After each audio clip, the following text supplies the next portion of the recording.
ما ایک الگ کلمہ ہے، انتم الگ کلمہ ہے. ما کا الگ میننگ ہے، انتم کا الگ میننگ ہے.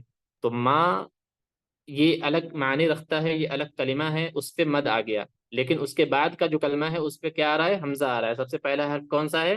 حمزہ ہم ہے. تو یہاں کیا ہوگا؟ مد منفصل ہوگا. ٹھیک ہے. جی شیخ. اس کے کھینچنے کی مقدار 2 الف 3 الف ایسی ہوگی، ہاں، بہت زیادہ نہیں. 2 3 ہاں 4، اس سے زیادہ نہیں کھینچ سکتے. یعنی جتنا اس کو کھینچیں گے مد متصل کو، اتنا اس کو نہیں کھینچیں گے. جیسے اس کو ہم کھینچ رہے تھے نداءً، تو اس کو ہم بس اتنا کھینچیں گے قو انفسکم ارسلنا، اتنا بس، اس سے زیادہ نہیں. تو حرف مد کے بعد حمزہ دوسرے کلمہ میں، کیا پڑھا ہم نے کہ حرف مد کے بعد حمزہ اسی کلمہ میں اگر ہوگا تو مد متصل ہوگا، اور حرف مد کے بعد حمزہ دوسرے کلمے میں ہوگا تو مد منفصل ہوگا.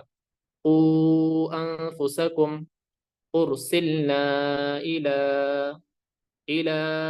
اهله في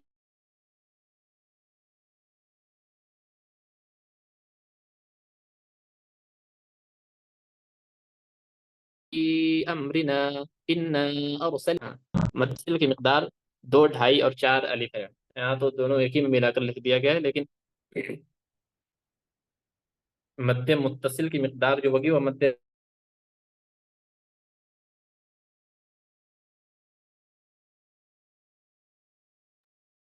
شیخ آپ کی آواز نہیں آ رہی شیخ.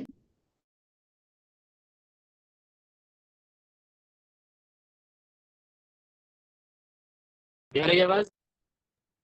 جی اب آ رہی تھوڑی. آپ کی تو آواز بالکل بند ہو گئی جیسے دکھ رہی. اچھا، نیٹ ورک کا کوئی ایشو رہا ہوگا، ویسے یہاں تو کوئی مسئلہ ہے نہیں. جی اب آ رہی الحمد للہ اب آ رہی. اچھا ٹھیک ہے. ہاں تو سبق آگے کرنے دیکھیے. مد متصل اور مد منفصل، اس میں ہم نے یہی پڑھا کہ مد متصل حمزہ اسی کلمے میں آ جائے مد کے بعد تو مد متصل ہوگا، اور حمزہ دوسرے کلمے میں ہوگا حرف مد کے بعد تو مد منفصل ہوگا. ٹھیک ہے. اب آگے آگے بڑھیں ہم. تو دیکھیے آگے جو آئے گا وہ مد لازم ہوگا. مد لازم، حرف مد کے بعد والے حرف پر اگر جزم یا تشدید ہو تو مد لازم ہوگا. حرف مد کے بعد والے حرف پر اگر جزم یا تشدید ہو تو مد لازم ہوگا. پہلے تو ہم نے یہ پڑھا کہ حرف مد کے بعد حمزہ اسی کلمے میں ہو، پھر دوسرا تھا حرف مد کے بعد حمزہ دوسرے کلمے میں ہو. پھر یہاں مد لازم کا کیا قاعدہ ہے کہ حرف مد کے بعد، یعنی جس حرف پر مد ہو اس کے بعد اگر جزم یا تشدید ہو، یعنی مشتدد ہو اس کے بعد والا حرف یا ساکن ہو تو مد لازم ہوگا. اس کی مقدار 3 تا 5 الف ہے. مد لازم کی 4 قسمیں ہیں. تو پہلے تو یہ 3 مد جو اصل مد تھے اس کو آپ لوگ دھیان میں رکھیے. وہ تینوں سمجھ میں آ گئے؟ جی شیخ. ہاں، یہی جو 3 اصل مد جو ہے وہ یہی 3 ہے. اس کے بعد کا جو ہے وہ ایسے ہی وہ بہت زیادہ کتاب میں بھی تھوڑا سا بڑھا کر دے دیا گیا ہے. وہ تجوید کا ایک الگ قاعدہ ہوتا ہے گرامر کا جو قاری لوگوں کے لیے ہوتا ہے. جیسے عام طور پر جو قرآن پڑھا جاتا ہے، اور یہ صحیح بھی ہے کہ اس میں 3 ہی مد کی قسمیں ہوتی ہیں. خیر کتاب میں ہے تو اس کو پڑھ لیا جائے، وہی شکلیں ہیں، کوئی بہت زیادہ مشکل نہیں ہے. تو ایک تو یہ تھے کہ حرف مد کے بعد حمزہ اسی کلمے میں آ جائے تو مد متصل ہوگا. حرف مد کے بعد حمزہ دوسرے کلمے میں آ جائے تو مد منفصل ہوگا. اور حرف مد کے بعد ہم جزم یا سکون ہو، جزم یا تشدید ہو تو مد لازم ہوگا. اب یہاں کتاب میں لکھ رہے ہیں کہ مد لازم کی 4 قسمیں ہیں، اور ان 4 قسموں میں ایک ہی قسم جو ہے وہ اصل ہے. باقی جو 3 قسمیں ہیں وہ ابھی نیچے کتاب میں بتائیں گے کہ اس کی کیا شکلیں ہوتی ہیں. مد لازم کی جو 4 قسمیں ہیں وہ 4 یہ ہیں: کلمی مثقل، کلمی مخفف، حرفی مثقل، حرفی مخفف. اب دیکھتے ہیں کہ مد لازم کلمی مثقل کیا ہے. جس کلمہ میں حرف مد کے بعد تشدید ہو تو مد لازم کلمی مثقل ہوگا. ایک تو یہ تھا کہ حروف مد کے بعد اگر ساکن ہو، جزم ہو یا پھر تشدید ہو تو مد لازم ہوگا، اس میں کوئی شک نہیں. یعنی جس حرف پر مد ہے اس مد کے بعد والے حرف پر تشدید ہو یا جزم ہو تو ہاں جزم ہو تو مد لازم ہوگا. اب یہاں اس کو الگ کر کے لکھ دیے ہیں. اب اس کا کیا مطلب ہے الگ کر کے لکھ دینا، بلکہ اور کنفیوژن میں ڈالنے کا یہ ہے کہ جس کلمہ میں حرف کے بعد مد حرف کے بعد تشدید ہو. جب اوپر ہم نے ایک بار پڑھ لیا کہ جس کلمے میں حرف مد کے بعد جزم ہو یا تشدید ہو، تو یہ دونوں چیزیں ایک ہی میں آ گئی. اب اس کو ایک ہی میں یاد کر لے گا انسان تو بہت زیادہ آسانی ہوگی. اب اس کو ایک الگ کر کے لکھ دینا کہ تشدید ہو، جزم کو چھوڑ دیا، تو وہ کلمی مثقل ہوگا. جیسے دابتن، اس میں الف مدہ کے بعد والے حرف پر تشدید ہے. الف مدہ جو ہے اس کے بعد والے حرف پر تشدید ہے. الف پر مد ہے اور اس کے بعد جو ہے وہ تشدید ہے، تو کیا ہوگا؟ وہ کلمی مثقل ہوگا. اس لیے اس کو مد لازم کلمی مثقل کہتے ہیں. جیسے دابتن، دیکھیے مد متصل جو تھا اور یہ مد لازم، ان مد کا جو سمبل ہے، جو نشان ہے، وہ ایک ہی جیسا ہے. اور مد منفصل کا وہ الگ تھا، وہ چھوٹا تھا نا.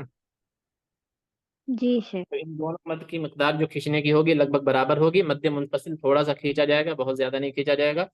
تو مد لازم اسی کو کہتے ہیں جیسے جس کلمے میں حرف مد کے بعد جزم یا تشدید ہو تو وہ مد لازم ہوگا. بس اس کو اتنا دھیان رکھیے، جس کلمے میں حرف مد کے بعد جزم یا تشدید ہو تو مد لازم ہوگا. اب اس کے بعد تھوڑا سا سمجھ لیجئے جو کہ کتاب میں ہے کہ اگر صرف تشدید ہوگا، حرف مد کے بعد صرف تشدید ہوگا تو وہ کلمی مثقل ہوگا. وہ اس کے کیا کہیں گے؟ کلمی مثقل. مثقل. ہاں، اور اس کے بعد اگر تشدید نہیں ہوگا، جزم ہوگا، تو وہ کلمی مخفف ہو جائے گا. کیا ہوگا؟ کلمی مخفف. اس کے ہاں بعد ہاں، شیخ حرف مد کے بعد، حرف یہ مد کے بعد. جی یہ جو کلمے مثقل ہے نا، اس میں تشدید ہونا چاہیے بس. ہاں ہاں اور جو دوسرا ہے نا اس میں خالی زدم ہونا چاہیے. ہاں ہاں. اچھا ٹھیک ہے، اس میں سمجھ نہیں ہوں. آیا. مثال دے کر بتایا نا. دیکھیے مد لازم کلمی مثقل جو ہے، جس کلمہ میں حرف مد کے بعد تشدید ہو تو مد لازم کلمی مثقل ہوگا. جیسے دابتن، حرف مد کے بعد تشدید ہے. جی ہے. ہاں، تو اس میں الف مدہ کے بعد، یعنی الف پر جو مد ہے اس کے بعد کے اوپر تشدید ہے، اس لیے مد لازم کلمی مثقل ہوگا. تو اس کی مثال جو ہے وہ یہ ہے، نیچے مشق دیا گیا ہے.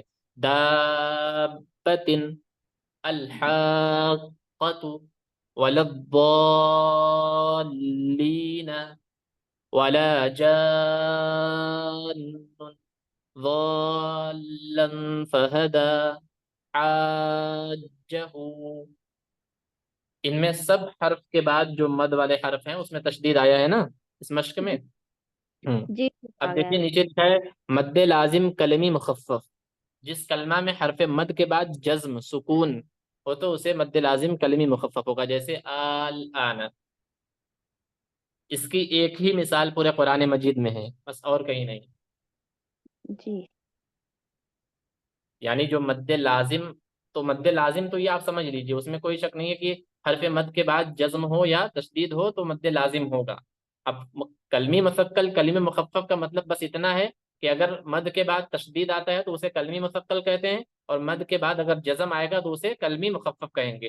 اور کلمی مثقل کی مثال آپ کو قرآن مجید میں بہت جگہ مل جائیں گی، لیکن کلمی مخفف جو ہے اس کی مثال قرآن مجید میں بس ایک ہے، بس آل آن ہے. یہی آل آن ایک ہی صورت میں دو مرتبہ آیا ہے، آل آن، بس یہی ہے، اس کے علاوہ اور کوئی فرق نہیں. جی شیخ. ٹھیک ہے.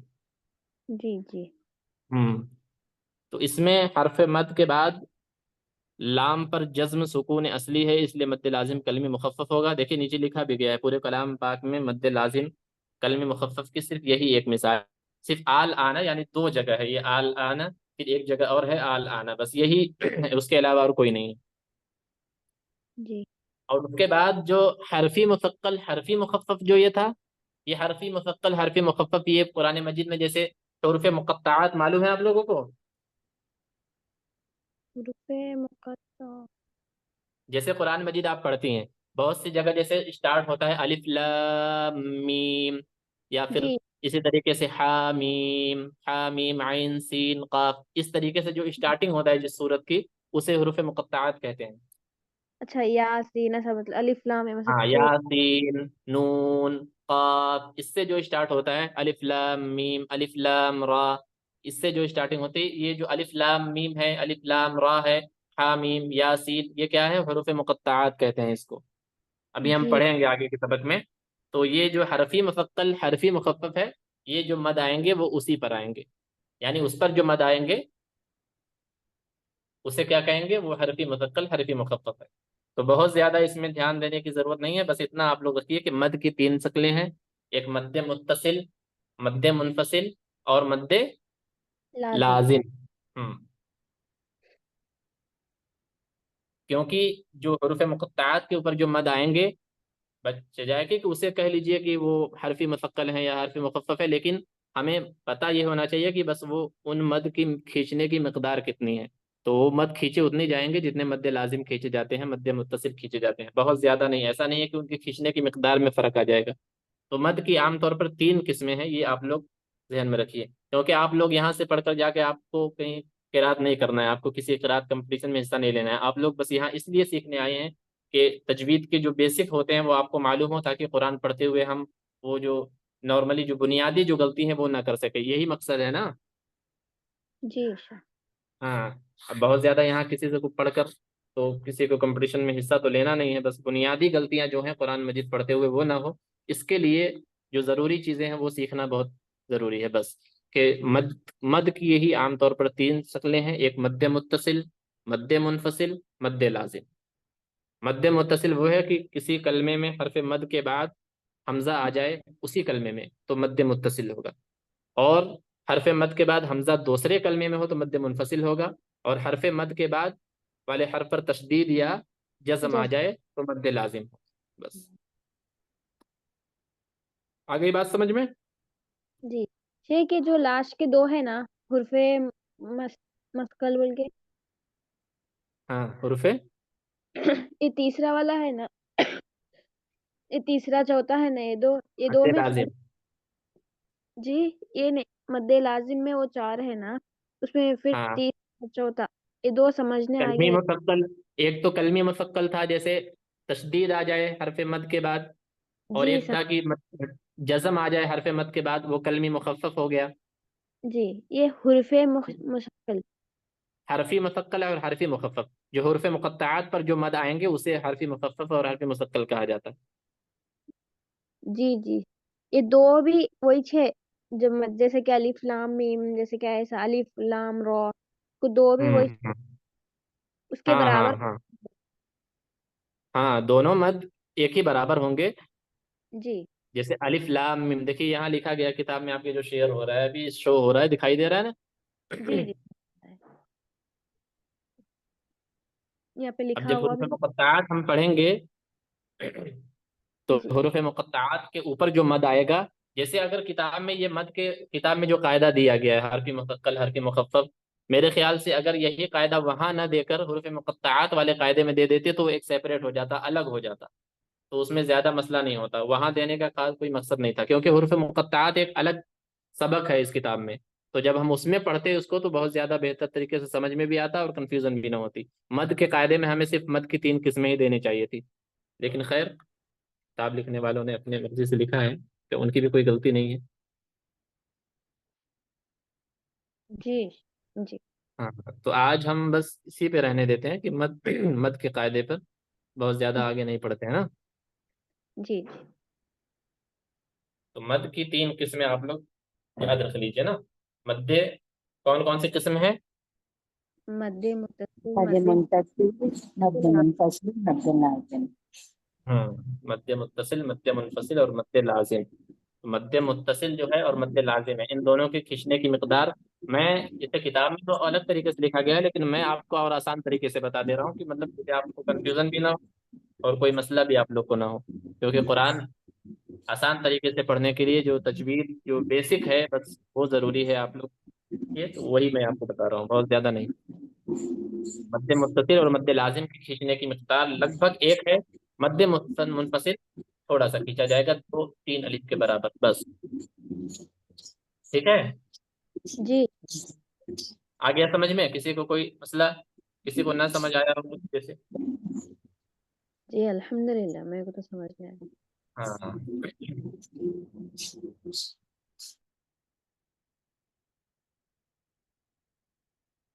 سبھی کو سمجھ میں آ گیا؟ ساجدہ, وسیل, جی استاد. سمجھ میں آیا آپ کو؟ مد مد منفصل معلوم ہوا, مد لازم وہ تھوڑا معلوم ہوا نہیں, وہ PDF پڑھ رہی ہوں سر. ہاں, اچھا, تو وہی تو بتایا جا رہا ہے یہاں پر, آپ سے پوچھا بھی جا رہا ہے تو آپ خاموش ہیں. تو مد لازم یہ کہ جیسے حرف مد کے بعد, حرف مد تو سمجھ میں آ گیا نا کہ جس حرف پر مد آ رہا ہو, اتنا سمجھ میں آیا کہ جس حرف پر مد ہو اس کے بعد جزم یا تشدید ہو تو ہر مد لازم ہوگا. اتنا ہی ہے بس, اور کچھ نہیں ہے اس میں. جی جی, ولد بس ضالین جو ہے نا وہ مد لازم ہے. ولضالین, اب ضاد کے بعد جو حمزہ ہے اس پہ مد ہے, اور لام آگے جو آ رہا ہے لام پر تشدید ہے, تو یہ مد لازم ہو گیا. اسی طریقے سے الآن حمزہ پر مد ہے, اس کے بعد جو لام ہے اس پہ جزم آ گیا تو یہ مد لازم ہو گیا. لیکن جزم کی مثال آپ کو قرآن مجید میں صرف ایک جگہ ملے گی, باقی تشدید کی مثال بہت جگہ ہے. جی استاد اب معلوم ہوا. ہاں ہاں, ٹھیک ہے. اور کسی کو نہ سمجھ میں آیا ہو؟ گلفزا,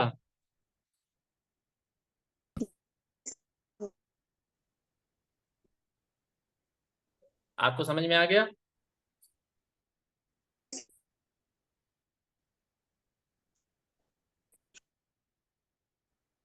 آواز نہیں جا رہی ہے آپ کے پاس؟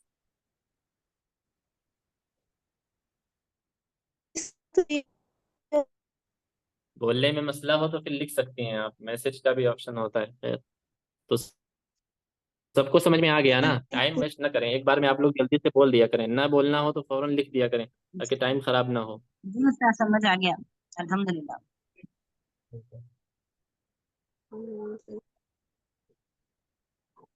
مد منفصل کو 2 اور 3 الف کے برابر, اس سے زیادہ نہیں نا کھینچنا ہے, اور مد لازم اور مد منفصل کو 4 سے 5-6 الف کے برابر بھی کھینچ سکتے ہیں.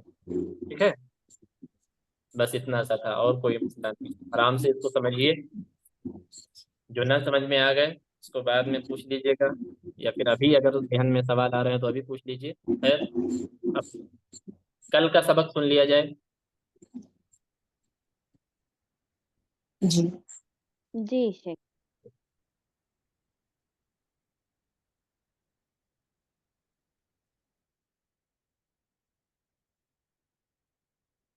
رخسانہ پر بھی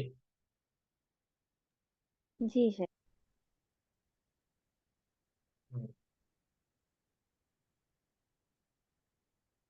را کے پڑھنے کے کتنے طریقے ہیں؟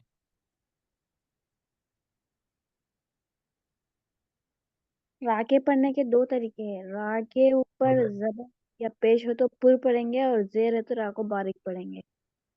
ہاں, بہت آسان طریقے سے, را کے اوپر زبر پیش ہو تو را کو پر پڑھیں گے, اور اور زیر زیر باریک ہو تو باریک پڑھیں گے. ہاں, تو بس ہمیشہ را پر زبر یا پیش ہی آتا ہے کہ اور بھی کچھ آتے ہیں؟ 2 زبر اور 2 پیش ہے تو بھی پر پڑھیں گے. اچھا, اور دو کوئی شکل؟